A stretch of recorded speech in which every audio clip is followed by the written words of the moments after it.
an absolutely beautiful night here on the Yellowstone River, and an absolutely beautiful way to end the month of June and begin the month of July here for Oregon Ducks offensive line recruiting. If you've been watching this show for any length of time, if you've been listening to this show for any length of time, you know, and you've heard me talk about how important the 2026 cycle is for the future of the Oregon Ducks offense, and how important it is for Elite Terry to really land a really good offensive line class. They're recruiting pretty well, certainly at a lot of other positions, but offensive line was a key position to really bring in a lot of really good talent.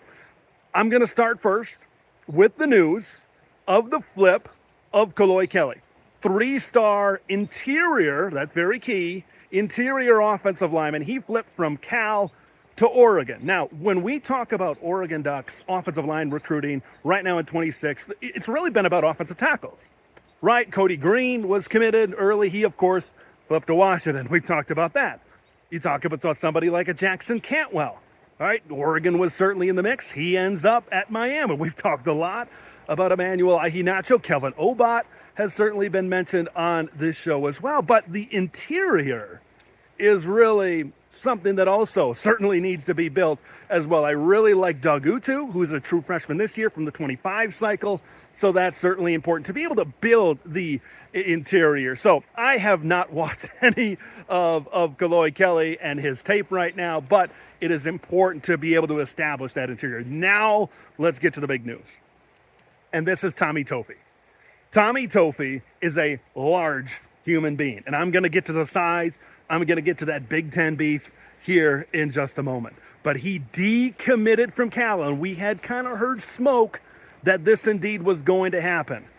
But decommitting from Cal, he's been predicted by multiple sources that Oregon is certainly the team to beat right now. And Oregon was really the team to beat for a long period of time. He was scheduled to come onto campus at Oregon, and that was like the same week that he committed to Cal, but then he came to campus a little bit later on as well. Tommy Tofi is very interesting because he is sitting there at 340 pounds. Man, he can really move.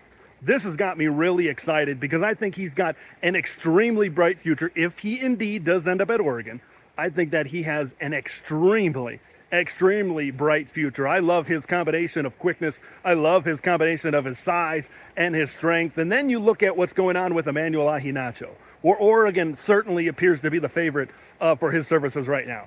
If you can get Tommy and if you can get Nacho, that's two guys that are they're playing their senior year of high school coming up. Let's keep that in mind. That's two guys, 340 plus pounds. Folks, one thing that has made the Dan Lanning era different at Oregon is just how the measurables have been able to really contend in a physical conference like the Big Ten. And getting two guys that can just flat out push people around like that is going to really set the bar and really set what the future indeed can be on the offensive line for the Oregon Ducks.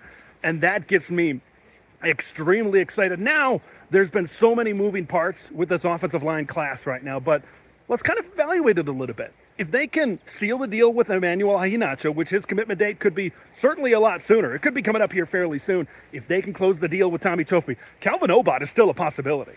Like, this could be a hell of an offensive line class. But even if they could land just Tommy Tofi, even if they could land Emmanuel Ahinacho, those are two large human beings, and those are two awesome building blocks to the future of this offensive line.